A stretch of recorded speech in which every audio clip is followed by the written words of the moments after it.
Hyderabad's #1 real estate company, Sri Siddhivanayaka Property Developers.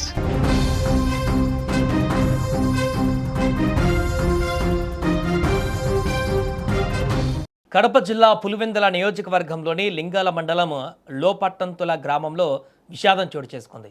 4 ఏళ్ల చిన్నారిని చంపేసి నీటి డ్రమ్లో పడేశారు గుర్తు తెలియని వ్యక్తులు.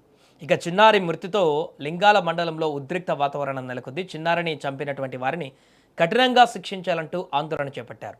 మనకి ఇక్కడ ఫోటోలో కనిపిస్తున్న ఆ చిన్నారి పేరు రుత్విక. లింగాల మండలం లోపట్టంతుల గ్రామానికి చెందినటువంటి నాగవేటి రామాచారి సృజనా దంపతుల కుమార్తె. 4 ఏళ్ల ఈ పాప గురువారం సాయంత్రం 5 గంటల సమయంలో ఆడుకోవడానికంటూ ఇంటి నుంచి బయటకు వెళ్ళింది. ఎంతకీ తిరిగి రాలేదు. పరిసరాలలో గాలించగా నీళ్ల ట్యాంకులో విగత జీవిక కనిపించింది. ఈ విషయం స్థానికంగా ప్రజల ఆగ్రహానికి కారణమైంది. చిన్నారి భోసినవ్వులతో చిదిమినటువంటి పాపం ఎవరిదో గుర్తించి కఠినంగా శిక్షించాలనేటువంటి డిమాండ్లు ఇప్పుడు అక్కడ మిన్నట్టుతున్నాయి.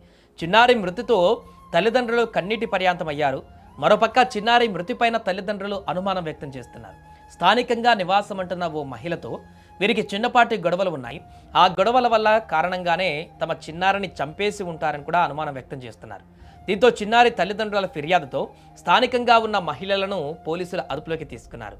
ఇదిలా ఉంటే నిందితులను కఠినంగా శిక్షించాలంటూ చిన్నారి మృతదేహంతో తల్లిదండ్రులు బంధువులు పులివెందులలోని పార్నపల్లి రింగ్ రోడ్డు వద్ద బైఠాయించి ధర్నా చేశారు.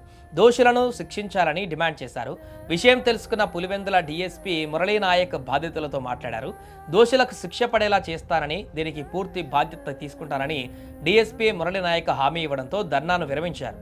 ఏదేమైనా అన్యం పుణ్యం తెలియనటువంటి ఒక చిన్నారి ఇలా డ్రమ్ములో విగత జీవిగా కనిపించడం ఇప్పుడు అందరినీ కన్నీరు తెప్పిస్తుంది. పాప మృతికి ఖచ్చితంగా న్యాయం జరగాలంటూ తనకు ఏం జరిగినా ఎవరేం చేసినా కూడా పూర్తిగా వారి అంతు చూడాలంటూ ఇప్పుడు అక్కడ ఉన్నటువంటి స్థానికులందరూ కూడా తీవ్ర ఆగ్రహానికి గురి కావడంతో కొంత ఉద్రిక్త పరిస్థితి అయితే అక్కడ కనిపిస్తోంది.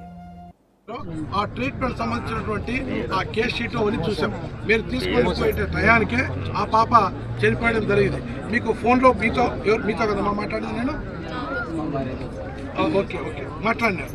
కాబట్టి ఆ పాపను శవ పరీక్ష నిమిత్తము హాస్పిటల్కు మన ఏదైతే గవర్నమెంట్ హాస్పిటల్ ఉన్నారో టీమ్ ఆఫ్ డాక్టర్తో, అందులో మహిళా డాక్టర్తో టీమ్ ఆఫ్ డాక్టర్తో చేయించి అన్ని విషయాలు ఏ రకంగా జరిగిందో నేను ఖచ్చితంగా చేసే బాధ్యత నాది. దాంట్లో మీకు అనుమానమైనటువంటిది లేదు. మీకు అంటున్నారు ఎస్ఐ కానీ సిఐ కానీ ఇంక్లూడింగ్ నేను కానీ మీ విషయంలో తప్పు చేస్తే మేము కూడా మా అధికారులు శిక్షించేటువంటి బాధ్యతకు నేను శిరసా వహిస్తా. దాంట్లో డౌట్ ఏం లేదు.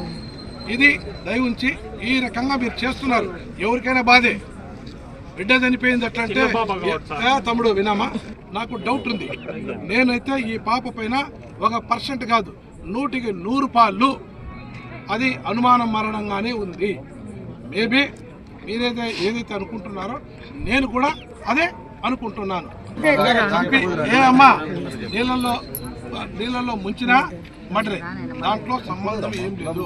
మీకు ఎవరైతే ఇక్కడంతా ఉన్నారు కదా ఆ ప్రజలు మీద ఖచ్చితంగా చేసి చెప్తానా మీకు న్యాయం చేస్తాను.